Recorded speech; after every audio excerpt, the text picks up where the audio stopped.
এখনকার আপডেট হচ্ছে আমি রয়েছি রামপুরহাট রেলওয়ে স্টেশনের বাইরে। এখন ভেতরে ঢুকবো, প্ল্যাটফর্মে যাব। আর আজকের গন্তব্য হচ্ছে বোলপুর শান্তিনিকেতন। তো চলো কবিগুরু রবীন্দ্রনাথ ঠাকুরের ভূমি বোলপুর শান্তিনিকেতনে একসাথে পৌঁছই।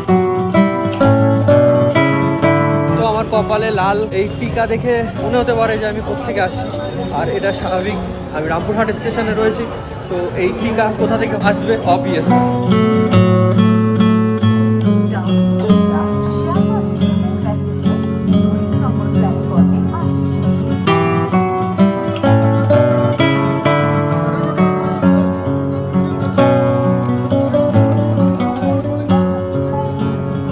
ট্রেন ঢুকলো 2 নম্বর প্ল্যাটফর্মে।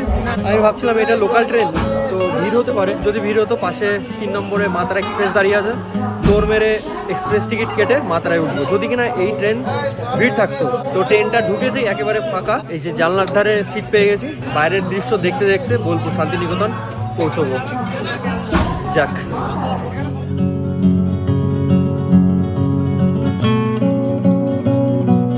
এক্সপ্রেসের আগেই এই লোকাল ট্রেনটা ছাড়লো, ফাঁকা ঢুকেছে, সিট পেয়েছি, আগেও যাচ্ছে। তো সোনায় সোহাগা।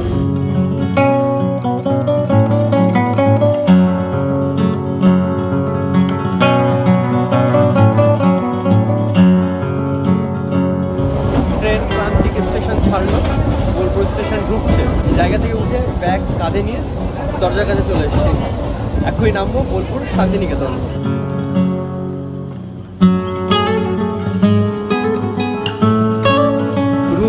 ভুবনডাঙ্গা বাজারের আশেপাশে, মানে ভুবনডাঙ্গা বাজারের ওপরেই। ওইখান থেকে বিশ্বভারতী ক্যাম্পাস একদম কাছে। মেনলি ভুবনডাঙ্গা বাজার থেকে বোলপুর শান্তিনিকেতনের সব ট্যুরিস্ট প্লেসগুলো কাছাকাছি পড়ে, এমনটাই ইনফরমেশন রয়েছে আমার কাছে। তো ভুবনডাঙ্গা বাজারের ওপরেই রুম নেব। সেখানে যাওয়ার জন্য মাধ্যম টোটো।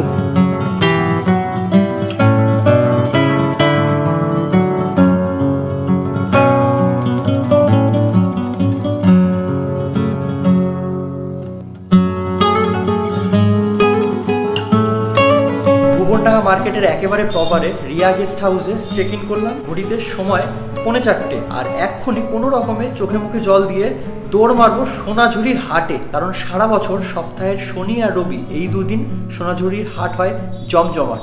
আর আজকে বারে শনিবার, সূর্যের আলো যতক্ষণ আছে ততক্ষণই ওই হাট জমজমাট। এখন একটা মুহূর্ত নষ্ট করা মানে অনেক কিছু মিস করে যাওয়া। আর হ্যাঁ, যাওয়ার আগে এই জামাটা চেঞ্জ করা দরকার, কারণ এই সবুজ কালারের জামা এই পরিবেশের সাথে বোধ হয় না ম্যাচ খাবে। তো এই পরিবেশের সাথে সামঞ্জস্যতা বজায় রেখে চুপ করে জামাটা চেঞ্জ করব, দেন দৌড় মারবো। আর হ্যাঁ, তার আগে চোখ মুখে জল দিতে হবে। ভেবে তো ছিলাম হেঁটেই চলে যাবো, কিন্তু হেঁটে গেলাম না, কারণ সূর্য ওইদিকে যায় ভাব, গোধূলি লগ্ন চলছে।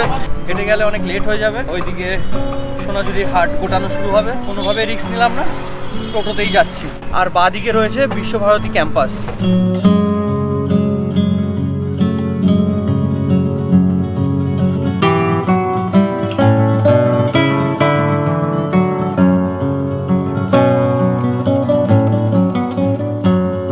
সোনাঝুরির হাটে পৌঁছলাম, আর আমার যে টোটো ড্রাইভার নিয়ে এসছে সেই টোটো ড্রাইভার আমাকে একটু ঘুরিয়ে দেখাবে এই সোনাঝুরির হাটটা, কোথায় নৃত্য হচ্ছে আর কোথায় কি বাউল গান হচ্ছে, সব ঘুরে দেখাবে।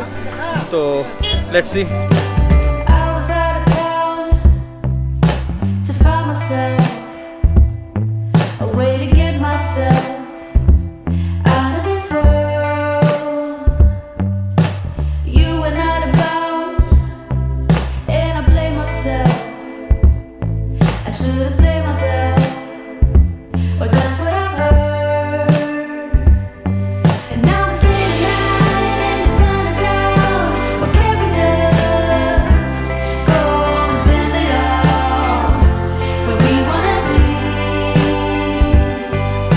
সোনাঝুরির হাট আজকে যতটা জমজমাট দেখাচ্ছে, আগামী দিনও এতটাই থাকবে। আর বাকি বারগুলো এতটা ভিড় থাকবে না, এতটা জমজমাটি ভাব থাকবে না। শনি রবিবারই এত জমজমাটি পরিবেশ সোনাঝুরির হাট।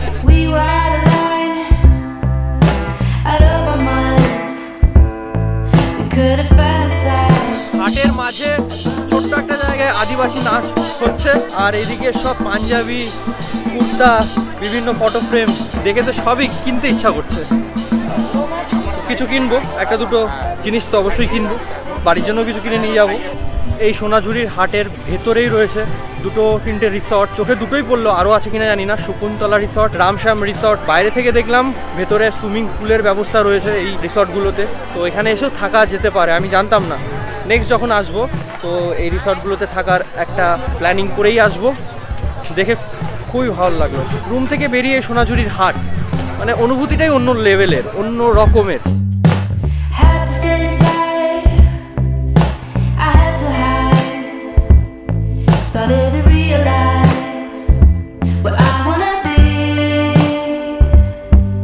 তো এটা পছন্দ হলো, দেখি একটু পরে ট্রায়াল দিয়ে দেখবো, যদি ফিট হয় তাহলে এটাই ডান।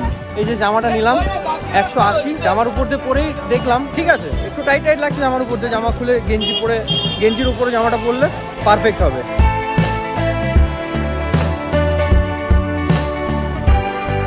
তো এই সোনাঝুরি হাটের এক্সপিরিয়েন্স যদি বলতে হয় তাহলে একটা কথাই বলবো, খুবই কোমল আর খুবই মনোরম। মোটামুটি সব দোকানেরই দাম কম বেশি এক, আর এটা হলো বার্গেনিং স্কিল প্রদর্শনের পারফেক্ট জায়গা। যার বার্গেনিং স্কিল যত ভালো সে তত সস্তায় কিনতে পারবে, এই হচ্ছে বিষয়।